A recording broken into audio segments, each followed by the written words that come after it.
Hello மக்களே, welcome to அனி Vicky vlogs. வந்தாச்சுங்க, ரயில்வே ஸ்டேஷன்லேருந்து வீட்டுக்கு வந்தாச்சு. ஒரு 10 மினிட்ஸ் தான் ஆச்சு கிட்டத்தட்ட. ஸோ வரும்போதே மழை, ஆட்டோ ப்ளஸ் மழை, நல்லா இருந்தது ரைடு. ஸோ வந்த உடனே எல்லாம் ரெஃப்ரெஷ் ஆகிட்டு குளிச்சுட்டு சாப்பிட்டுட்டு பக்கத்தில் அப்படியே ஒரு வாக் போகலாம் அப்படின்னு சொல்லிட்டு பக்கத்தில் வந்தாவே பக்கத்துலேயே வந்து பாக்கு மர தோட்டம் ப்ளஸ் வயல்வெளி ப்ளஸ் ட்ரெயின் ட்ராக்கு, தண்ணி ஓடுற இடம், இது எல்லாமே ஒரே இடத்துல இருந்ததுங்க. பார்க்கவே சூப்பராக இருந்தது.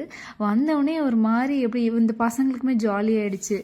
ப்ளஸ் என்னென்னா அங்கேயே காட்டு பண்ணி ஓடுறது, இந்த நாய் மாடு ஆடு இதெல்லாம் பசங்க இந்த கிராமத்தில் பார்க்குறது ஒரு மாதிரி அவங்களுக்கே புதுசாக இருந்தது போல். ப்ளஸ் ரயில்வே ட்ராக்கை பார்த்தோன்னே என் பையன் ரொம்ப ஜாலியாகிட்டான். எப்போ ரயில்வே ட்ரெயின் எப்போ வரும் அப்படின்னு சொல்லிட்டு நான் சொன்னேன், டே இப்போ தானே ட்ரெயின் விட்டு இறங்கி வந்தோம் அப்படின்னு சொன்னதுக்கு, இல்லை ட்ரெயின் எப்போ வரும் அப்படின்னு சொல்லிட்டு உடனே கேட்ட உடனே சவுண்டு வந்ததுங்க. நீங்கள் நம்ப மாட்டீங்க, இப்போ பாருங்கள் ட்ரெயின் போகும். ரொம்ப ஹாப்பி ஆகிட்டான் ட்ரெயினை பார்த்த உடனே. பார்த்துட்டு நான் அவங்க ஹாப்பியானாங்களோ இல்லையோ, நான் ரொம்ப ஹாப்பி ஆகிட்டேன். ஸோ அவங்களுக்கெல்லாம் பாயெல்லாம் காமிச்சிட்டு அவங்க பார்க்குறாங்க, யாரா இது சின்ன பசங்க கூட பரவாயில்ல, இந்த பொண்ணு என்னடா பண்ணுது இங்கே அப்படின்னு சொல்லிட்டு பாய் போகிறவங்களுக்குலாம் அந்த ட்ரெயின் போகிற வரைக்கும் பாய் சொல்லிட்டே இருந்தான் செய்யும். சரி சொல்லிட்டு ப்ளஸ் பக்கத்தில் தண்ணி ஃபுல்லாக என்ஜாய் பண்ணிவிட்டு ஃபோட்டோஸ்லாம் எடுத்தோம் நிறைய. அந்த இடத்துல ஃபுல்லாக ட்ரெயின் ட்ராக்கு ப்ளஸ் ஃபோட்டோஸ்லாம் எடுத்துகிட்டு சரி வீட்டுக்கு போகலாம் அப்படின்னு நினச்சா இவர் கேட்டார், இதுதான் பாக்கு மரமா அப்படின்னு சொல்லிட்டு. ஆமாம் இதுதான் பாக்கு மரம்னு சொல்லிட்டு அவருக்கு எக்ஸ்பிளைன் பண்ணிட்டு இருந்தேன் கொஞ்சம் நேரம்.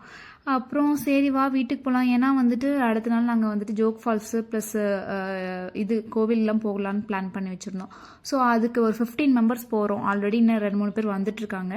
ஸோ அவங்க வந்ததுக்கப்புறம் காலையில் 4 o'clock எழுந்திரிச்சு நாங்கள் வந்து டிடி புக் பண்ணியிருக்கோம். ஸோ 4 o'clock வந்துடும். அங்கே வந்து ரெடியாகி நாங்கள் கிளம்பணும். ஸோ சரி அதுக்கு வந்து நாங்கள் சரி நைட்டு ப்ரிப்பேர் பண்ணி வச்சுருவோம். சப்பாத்தி தக்காளி தொக்கு நம்ம எப்பயுமே பிளான் பண்ணுவோம்ல, எங்கே ட்ரிப் போகிறோம் அப்படின்னா ட்ரெயின்லேயும் சரி இங்கே சாப்பிட்றதுக்காக சப்பாத்தி தக்காளி தொக்கு தான் டக்குன்னு கெடாமல் ஈஸியாக சாப்பிட்ற மாதிரி இருக்குல்ல.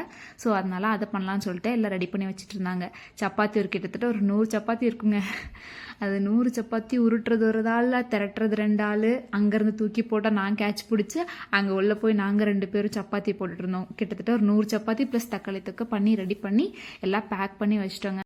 அதுக்கப்புறமும் நாங்கள் சும்மா இல்லையே, சரி பக்கத்தில் பானிபூரி கடை இருக்குது, சரி சாப்பிட்டு வரலாம், ஏன்னா நல்லா இருக்கும்னு சொல்லியிருந்தான். சரின்னு சொல்லிட்டு பானிபூரி கடைக்கு போய் ஒரு 8 பேர் நின்றுட்டு லைனாக அந்த பானிபூரியை சாப்பிட்டுட்டு ப்ளஸ் கோபி மஞ்சூரியன்லாம் சாப்பிட்டுட்டு அப்படியே ஒரு ரைட் மட்டும் சின்னதாக ஒரு 3 பேர் வண்டி எடுத்துகிட்டு ஒரு சின்ன ரைட் மட்டும் போயிட்டு வந்தாச்சு. வந்ததுக்கப்புறமும் கம்மன் இல்லை, யாரும் தூங்கினா காலையில் எந்திரிக்கலான்ற ஐடியாலாம் இல்லை யாருக்கும்.